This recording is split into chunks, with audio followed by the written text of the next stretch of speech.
নমস্কাৰ আপোনালোকে চাই আছে খেলপ্ৰেমী আছাম ইউটিউব চেনেল ফিফা বিশ্বকাপত আজি বহুকেইখন মেটচ অনুষ্ঠিত হৈ গ'ল 4খন মেটচ বুলি ক'ব লাগিব আৰু তাৰ ফলাফলবিলাক অত্যন্ত সুন্দৰ হোৱা আমি দেখিবলৈ পালোঁ ৰোমাঞ্চকৰো বহুকেইখন মেটচ কিন্তু হৈছিলে বিশেষকৈ জাপান আৰু নেদাৰলেণ্ডৰ যিখন মেটচ সেইখন একেবাৰে লাষ্ট মিনিটত গৈ পেলাই ক'বলৈ গ'লে একেবাৰে শেষৰ ফালে ড্ৰ হোৱা আমি দেখিবলৈ পালোঁ একেদৰে যিখন ইকুৱেডৰ আৰু কোটে ডি আইভৰি মেটচ সেইখন একেবাৰে শেষৰটো মিনিটত 90 মিনিটত গৈ খেলখন জয়ী হ'বলৈ সক্ষম হ'ল 90 মিনিটত গ'ল কৰি জয়ী হ'ল কোটে ডি আইভৰি গতিকে সেইকেইখন মেটচ কিন্তু চাবলগীয়া মেটচ আছিলে আপোনালোকে নাই চোৱা যদি হাইলাইটবিলাক বাৰু ইউটিউবত উপলব্ধ হ'ব আপোনালোকে হাইলাইটবিলাক চাই ল'ব বিচাৰিলে পাই যাব গতিকে ফিফাৰ যিটো ইউটিউব চেনেল আছে তাতো দি থাকে হাইলাইটবিলাক আৰু লগতে আপোনালোকে যদি গুগলত ডাইৰেক্ট চাৰ্চ কৰে হাইলাইট বুলি ফিফা হাইলাইটছ বুলি তেতিয়াও তাত হাইলাইটছবিলাক পাব গতিকে গোটেইখন যদি আমি খেলৰ কথা ক'বলৈ যাওঁ আমি দেখিবলৈ পাইছিলোঁ বিশেষকৈ জাৰ্মানীয়ে এটা ডমিনেণ্ট দমনীয়ভাৱে পৰাস্ত কৰিছিলে কুৰাছাও 1.5 লাখ জনসংখ্যাৰ এখন দেশ প্ৰথমবাৰৰ বাবে তেওঁলোকে ফিফা বিশ্বকাপত নামিছিল আৰু প্ৰথমবাৰৰ বাবে নামি প্ৰথম দিনটোতে তেওঁলোকে গ'ল কৰিবলৈ সক্ষম হৈছে নিজৰ ফিফা বিশ্বকাপৰ ইতিহাসৰ যিটো এটা গ'ল দিলে সেইটো বহুত ডাঙৰ মেমৰি তেওঁলোকৰ কাৰণে আৰু ক'বলৈ গ'লে এটা ঐতিহাসিক মুহূৰ্ত তেওঁলোকৰ ফুটবলৰ কাৰণে গতিকে তেওঁলোকে বাৰু 7-1 হাৰিলে সেইটো পাছৰ কথা কিন্তু জাৰ্মানী এটা বহুত শক্তিশালী টিম আগৰ পৰা খেলি থকা টিম তেওঁলোকে প্ৰথমবাৰ নামিছে তেনেকুৱা এটা টিমৰ এগেইনষ্টত এটা গ'ল দিয়াটো কিন্তু তেওঁলোকৰ কাৰণে বহুত ডাঙৰ এটা ক'বলৈ গ'লে অভিজ্ঞতা বহুত ডাঙৰ কথা সেইটো 7-1 হৰাটো ইমান ডাঙৰ কথা নহয় তেওঁলোকৰ কাৰণে এটা গ'ল যে মাৰিব পাৰিলে প্ৰথমবাৰ নামিয়ে সেইটো আটাইতকৈ ডাঙৰ কথা হ'ল গতিকে 7-1 পৰাস্ত হ'ল জাৰ্মানীটো ইনেও সাধাৰণতে শক্তিশালী টিম আগতে কোৱা হৈছিলে ভবা হৈছিলে যে কুৰাছাওনে কিনো খেলিব এগোলো দিব নোৱাৰিব কিন্তু এগোল যে দিলে সেইটো ডাঙৰ কথা 7-1 জয়ী হ'ল আমি দেখিবলৈ পাইছিলোঁ তেওঁলোকৰ এটা গ'ল দিছিলে কমেন্সিয়াই 21 মিনিটত তেওঁলোকৰ গ'ল দিছিল তাৰ আগত আমি নেমেচাই গ'ল দিয়া দেখিবলৈ পালোঁ তেওঁলোকৰ মিডফিল্ডাৰ নেমেচাই গ'ল দিছিলে স্কল্টাৰ বেকে গ'ল দিছিলে হাভাৰ্টছে গ'ল দিছিলে দুটা পেনাল্টিত এটা 45+5ত এটা মুচিয়ালাই 47ত এটা দিছিলে ব্ৰাউনে দিছিলে গতিকে ডমিনেণ্ট উইন প্ৰথম কনফিডেণ্ট পাব যথেষ্ট জাৰ্মানী টিমটো আগলৈ যোৱাৰ ক্ষেত্ৰত কিন্তু জাৰ্মানী আচল প্ৰতিদ্বন্দ্বিতাটো বেলেগ টিমৰ লগতে হ'ব এইটো টিমৰ লগত নহয় যিহেতুকে কুৰাছাও আমি এইটো আগৰ পৰা কোৱা হৈছিলে যে কুৰাছাও ইমান টক্কৰ দিব নোৱাৰিব এইটো ভবা হৈছিলে দেন আমি যদি ক'বলৈ যাওঁ আৰু এখন খেল যিখন আমি যদি ক'বলৈ যাওঁ 1-0 যিখন কোটে ডি আইভৰি জিকিছিলে আমাদ দিয়ালো মেনচেষ্টাৰ ইউনাইটেডৰ এজন খেলুৱৈ আমাদ দিয়ালো সকলোৱে চিনি পায় ফিফা যিসকলে চাই থাকে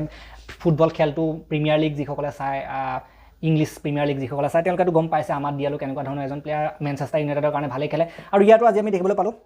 যে বিজয় সূচক গ'লটো 90 মিনিটত গৈ পেলাই দিছে গতিকে ইকুৱেডৰ আৰু কোটে ডি আইভৰি সেইখন যিখন খেল সেইখন কিন্তু 50-50 খেল হৈছিলে দুইফালৰ পৰা কিন্তু আক্ৰমণ প্ৰত্যাক্ৰমণ হৈ আছিলে ডিফেন্সো হৈ আছিলে দুটা টিমৰ পৰা ভালেই হৈ আছিলে কিন্তু 90 মিনিটত গৈ পেলাই খেলখনৰ ৰেহৰূপ সলনি হৈছে গোটেই খেলখন চলি লাষ্টত 90 মিনিটত যিটো বিজয় সূচক গ'ল দিলে আমাদ দিয়ালৈ গতিকে কোটে ডি আইভৰি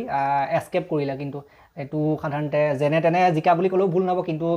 এইটো এটা উশাহ ল'ব মানে স্বস্তিৰ নিশ্বাস ল'ব তেওঁলোকে কোটে ডি আইভৰি টিমটোৱে যে জিকি লাগে লাষ্টত গৈ পেলাই জয়টো হ'লগৈ নতুবা ড্ৰ হোৱা হ'লটো মানে ইকুৱেডৰে মানে বেয়া খেলা নাছিলে তেনেকৈ হ'লে গতিকে সেইখন আছিলে আপোনাৰ কোটে ডি আইভৰি আৰু ইকুৱেডৰৰ খেলখনৰ কথা দেন আৰু এখন খেল হৈছিলে জাপান আৰু নেদাৰলেণ্ড সেইখন কিন্তু অত্যন্ত ৰোমাঞ্চকৰ খেল আছিলে 4টা গ'ল হ'ল 2-2 খেলখন সমাপ্ত হৈছে ড্ৰত সমাপ্ত হৈছে 87 মিনিটলৈকে আগবাঢ়ি আছিলে 88 মিনিটত গৈ গ'ল দি দিলে কামাদাই একেবাৰে শেষৰ সময়ত 88 মানে আৰু কিমানো টাইম আছিলে ন খুব বেছি আৰু প্লাছ এডেড টাইম লগাইও খুব বেছি সেইফালে 5-6 মিনিট কিবা এটা আছিলে তেনেকুৱা সময়ত খেলখন ড্ৰ কৰিছে কামাদাই গ'ল দি 88 মিনিটত কামাদাই গ'ল দিবলৈ সক্ষম হৈছিলে এখন খেলত আমি যদি ক'বলৈ যাওঁ এইখন খেলৰ কথা প্ৰথমতে 50 মিনিটত ভেনজিকে গ'ল দিছিলে তাৰপাছত নাকামুৰা 57 মিনিটত নাকামুৰাই আকৌ ইকুৱেলাইজাৰ মাৰিছিলে 1-1 হৈছিলে দেন 64 মিনিটত সামাৰভিলে মাৰিছিলে 64 মিনিটত সামাৰভিলে গ'লটো দিয়াৰ পাছত গোটেই খেলটো চলি আছিলে কিন্তু গ'ল হোৱা নাছিলে এনেকুৱা লাগিছিলে যে 80 মিনিট পাৰ হ'ল আৰু কিনো হ'ব 85 মিনিটটো পাৰ হৈ গ'ল তাৰ পাছত 88 মিনিটত কামাদাই যিটো গ'ল দিলে প্ৰাইচলেছ বুলি ক'ব লাগিব এইখন খেলৰ দৃষ্টিভংগীৰ পৰা চাবলৈ গ'লে কামাদা বহুত বছৰ অভিজ্ঞতা থকা এজন প্লেয়াৰ হয় ন গতিকে সেই অভিজ্ঞতা কামত দিছে আৰু ক'বলৈ গ'লে বৰ্তমানটো ইমানখিনি বিশ্বকাপ খেলাৰ পাছত ন ভাল আৰু বৰ্তমান লেজেণ্ডৰ শাৰীত অধিষ্ঠিত হ'ব জাপানৰ গতিকে 88 মিনিটত যিটো গ'ল দিলে সেইটো এটা প্ৰাইচলেছ মোমেণ্ট আৰু নেদাৰলেণ্ড বুলি ক'লে বিশ্ব আগশাৰী টিম হয় জাপানে হৰুৱাই দিছে জাপানেও বৰ্তমান সময়ত বিশ্ব আগশাৰী হ'বলৈ গৈ আছে লাহে লাহে বিশ্বকাপত তেওঁলোকৰ পাৰফৰ্মেঞ্চটো যেনেকুৱা বিধৰ হয় ন বহুত ওপৰলৈ গৈ আছে বহুত আপ গৈ আছে এটা সময়ততো জাপান আৰু আগলৈ যাব আৰু টপ লেভেললৈ জাপান যাব এটা সময়ত আজিৰ পৰা আৰু কেইবছৰমানৰ পাছত আৰু এটা বিশ্বকাপৰ পাছত গতিকে জাপানৰ খেলটো চাই ভাল লাগিলে জিকা হ'লে ভাল লাগিলেহেঁতেন কিন্তু এইটো ক'বলৈ গ'লে এস্কেপ কৰিছে বুলি ক'ব লাগিব জাপানে লাষ্টত গ'লটো মাৰি নতুবা হাৰিলেই হ'লে দেন আৰু এখন খেল আমাৰ ইউকাৰেছ আছিলে তেওঁ গ'ল দিয়া আজি আমি দেখিবলৈ পালোঁ ভিক্টৰ ইউকাৰেছ ইছাক দুইজনৰ পৰা গ'ল আহিছে দুইজন মানে প্ৰমিচিং সাধাৰণতে বৰ্তমান সময়ত আগবাঢ়ি অহা প্লেয়াৰ উঠি অহা প্লেয়াৰৰ ভিতৰত ইউকাৰেছ আৰু লগতে ইছাকৰ নামটো সকলোৱে শুনিছে বিশ্ব ফুটবলৰ ক্ষেত্ৰত আমি প্ৰিমিয়াৰ লীগত তেওঁলোকৰ খেল দেখিছোঁ আমি যদি ক'বলৈ যাওঁ তেওঁলোকৰ ফালৰ পৰা আজি গ'ল দেখিবলৈ পালোঁ বিশ্বকাপৰ মঞ্চত গ'ল দিয়া দেখিবলৈ পালোঁ দুয়োজনে ইছাক আৰু ভিক্টৰ ইয়কেৰেছ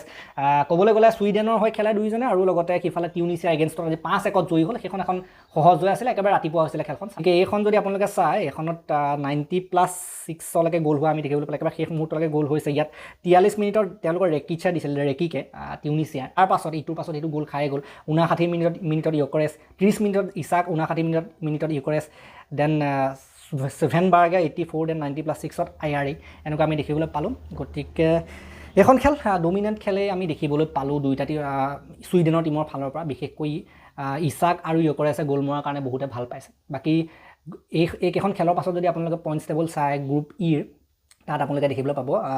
জাৰ্মানী 1 নম্বৰত আছে এখন খেল জিকি 3 পইণ্টেৰে সৈতে কোটে দিয়া ভৰি যেনে তেনে লাষ্টৰ মিনিটত জিকি পেলাই 3 পইণ্টেৰে সৈতে ছেকেণ্ড পজিশ্যনত আছে ইকুৱেডৰ আৰু কুৰাছাও তললৈ গৈছে যিহেতুকে হাৰিলে দেন গ্ৰুপ এফৰ খেলো হৈছিলে গ্ৰুপ ইৰ লগতে গ্ৰুপ এফৰ যদি কথা ক'বলৈ যাওঁ ছুইডেন 3 পইণ্টেৰে সৈতে আছে প্ৰথমত জাপান 1 পইণ্ট আৰু নেদাৰলেণ্ড 1 পইণ্ট যিহেতুকে সেইখন ড্ৰ হ'ল 1-1 পইণ্ট ভগাই ল'লে দুয়োটা টিমে আৰু টিউনিছিয়া একেবাৰে তললৈ গ'ল যিহেতুকে হাৰিলে গতিকে এইকেইখন খেল আৰু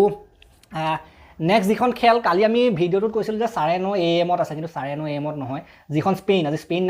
নামিব স্পেইন প্ৰথমবাৰৰ বাবে নামিব আজি ফিফা বিশ্বকাপত লামিন ইয়ামালৰ টীমটো নামিব গতিকে কোনোবা হয়তো সমৰ্থক আছে আমাৰ ভিডিঅ' চোৱা গতিকে আমি ভাবিছিলোঁ কালি যে ৰাতিপুৱা হ'ব 9:30 বজাত কিন্তু ৰাতিপুৱা নহয় ৰাতি 9:30 বজাত হ'ব এখন খেল গতিকে ৰাতি 9:30 বজাত আপোনালোকে চাব পাৰিব লামিন ইয়ামাল ইন একশ্যন আজি ৰাতি 9:30 বজাত এগেইনষ্ট সাধাৰণতে কেবো ভাৰ্ডে টীমটোৰ লগত হ'ব খেলখন আৰু সেইখনটো ইজিলি জিকিব সেইটো ভাৰ্ডে টীমটো প্ৰথমবাৰৰ কাৰণে নামিব ফিফা বিশ্বকাপত প্ৰথমবাৰৰ কাৰণে কোৱালিফাই কৰিছে যেনে তেনে কোৱালিফাই কৰিছে কষ্ট কৰি গতিকে সেইটো টীমটো এনেও হাৰিব কিন্তু আমি খেল দেখুৱাটো বিচাৰোঁ গ'ল দেখুৱাটো বিচাৰোঁ আজি যেনেকৈ আমি দেখিবলৈ পালোঁ যে জাৰ্মানী এগেইনষ্টত গ'ল দিলে কুৰাছাৱে তেনেকৈ গ'ল চল দিলে ভাল লাগিব ন গতিকে প্ৰথমবাৰৰ কাৰণে নামি গতিকে যদি গ'ল দিব পাৰে স্পেইনৰ এগেইনষ্টত কিন্তু ইমানেই সহজ কথা নহ'ব কাৰণ স্পেইন টপ হৈ আছে এতিয়া টীমটো গতিকে স্পেইনটো সেইখনত জিকিব বুলি সকলোৱে কৈছে ইজিলি জিকিব বুলি কৈছে সেইখনতো 7-1 নিচিনা তেনেকুৱা কিবা ফলাফল আজি যেনেকৈ জাৰ্মানী কৰিলে তেনেকুৱা দেখিবলৈ পাব পাৰে বহুকেইটা গ'ল দিয়া আপোনালোকে দেখিবলৈ পাব পাৰে যিহেতুকে বহুত কেইজন স্ক'ৰাৰ আছে গ'ল স্ক'ৰাৰ আছে জাৰ্মানী স্পেইনৰ টীমটোত গতিকে সেইখন 9:30 বজাত আছে আজি দিনটোতে পৰি যায় কিন্তু আজি আমি এই ভিডিঅ'টো আলোচনা কৰিবলৈ নহ'লে যিহেতুকে দিনৰ ভাগত আছে এখন এতিয়া দিন হৈ আছে ৰাতি 9:30 বজালৈ আছে কেনেকৈ আমি এতিয়া আলোচনা কৰোঁ সেইটো সেইখন খেলৰ কথা বাকী যি কি নহওক তাৰ পাছৰ খেলখিনিৰ কথা আমি আলোচনা কৰিম নেক্সট ডে কি কাৰ মাজত খেল আছে 12:30 বজাত ৰাতি 12:30 বজাত আজি বুলি ক'লে নে কাইলৈ বুলি ক'ম ধৰিব পৰা নাই ৰাতি 12:30 বজাত আছে বেলজিয়াম আৰু ইজিপ্তৰ মাজত খেল ইজিপ্ত বেয়া টীম নহয় চালাহৰ টীম মহম্মদ চালাহৰ টীম ইজিপ্ত আৰু বেলজিয়াম তাত কোন আছে বেলজিয়ামত আছে আপোনাৰ সিফালে ৰমেলু লুকাকু আৰু সিফালে আপোনাৰ কেভিন ডে ব্ৰুইনৰ টীমটো যিটো গতিকে সেইটো টীম ডিকেটালাৰা টীমটো সেইটো টীম আছে বেলজিয়ামৰ টীম গতিকে বেলজিয়াম আৰু ইজিপ্তৰ মাজত বেলজিয়াম আগবাঢ়ি যায় মেটচ উইনাৰ প্লেয়াৰ বহুত আছে তাত ইজিপ্তৰতো চালাহ আছে এনেকৈ আৰু সিফালে মাৰ্মুছৰ নিচিনা প্লেয়াৰ আছে ন গতিকে মই ভাবোঁ যে এখনতো বেলজিয়াম জিকিব লাগে যদি কিবা সাধাৰণতে বেয়াতকৈও বেয়া সংগঠিত হয় তেতিয়া ইজিপ্তে খেলখন ড্ৰ কৰিব পাৰে আৰু তেনেকুৱা দেখিবলৈ পাওঁ কিন্তু বেলজিয়ামৰ চান্স বহুত বেছি বহুত জিকাৰ ক্ষেত্ৰত এখন মেটচ উইনাৰ বহুত আছে তেওঁলোকৰ নেক্সট আহিলোঁ আমি তাৰ পাছত পুৱতি নিশা 3:30 বজাত উৰুগুৱে আৰু চৌদি আৰবিয়াৰ খেল চৌদি আৰবিয়া উৰুগুৱে এইখন কিন্তু ক'ব নোৱাৰি উৰুগুৱে চৌদি আৰবিয়া কোন জিকিব আৰু আৰবিয়াও কিন্তু শেহতীয়া সময়ত ভাল প্ৰগ্ৰেছ কৰিছে ফুটবলৰ ক্ষেত্ৰত চৌদি আৰবিয়াত কিমান ডাঙৰ প্লেয়াৰবিলাক ইউৰোপৰ ডাঙৰ প্লেয়াৰবিলাক খেলিবলৈ গৈ আছে তালৈ আমি যদি ক'বলৈ যাওঁ ৰনাল্ডোৰ নিচিনা প্লেয়াৰটো তাতে খেলে আৰু এতিয়া ৰনাল্ডো যোৱাৰ পাছত বহুত হেভি প্লেয়াৰ গৈ আছে যিটো চৌদি আৰবিয়াৰ লীগ ন চৌদি প্ৰ' লীগ যিটো তেওঁলোকৰ ফুটবলৰ লীগটো বহুত ওপৰত গুচি গৈছে বহুত হেভি হৈ গৈছে তেওঁলোকৰ কম্পিটিটিভ হৈ গৈছে প্ৰতিযোগিতামূলক হৈ গৈছে সেইটো কাৰণে প্লেয়াৰ নতুনকৈ ওলাই আহি আছে চৌদি আৰবিয়া বহুত ভাল প্লেয়াৰ বনি কিন্তু গৈ আছে সেইটো কাৰণে ক'ব নোৱাৰি উৰুগুৱেক তেওঁলোকে হৰুৱাই দিবও পাৰে মই ভাল পাম চৌদি আৰবিয়া জিকিলে ভাল পাম যিহেতুকে আমাৰ আশে পাশে থকা দেশেই হয় গতিকে চৌদি আৰবিয়া যদি উৰুগুৱেক হৰুৱাই ভাল হ'ব কিন্তু উৰুগুৱেও বেয়া টীম নহয় ভাল টীম তেওঁলোকৰ টীমটোত যদি ক'বলৈ যাওঁ কোন আছে উৰুগুৱে টীমটোত সিফালে ষ্ট্ৰাইকাৰ হিচাপে কোন ডাৰউইন নুনিয়েজ আছে ন গতিকে চাওঁ কি হয় কিন্তু মই চৌদি আৰবিয়া জিকিলে ভাল পাম এইখন হয়তো ড্ৰও হ'ব পাৰে নতুবা আৰবিয়া জিকিলে ভাল হয় আৰু ন নেক্সট আছে একেবাৰে ৰাতিপুৱা 6:30 বজাত নেক্সট ডে ইৰাণ আৰু নিউজিলেণ্ড এইখনতো ইৰাণৰ পাল্লা ভাৰী থাকিব লাগে তথাপিতো নিউজিলেণ্ডে কেনেকুৱা ধৰণৰ টক্কৰ দিব পাৰে আমি চাই লওঁ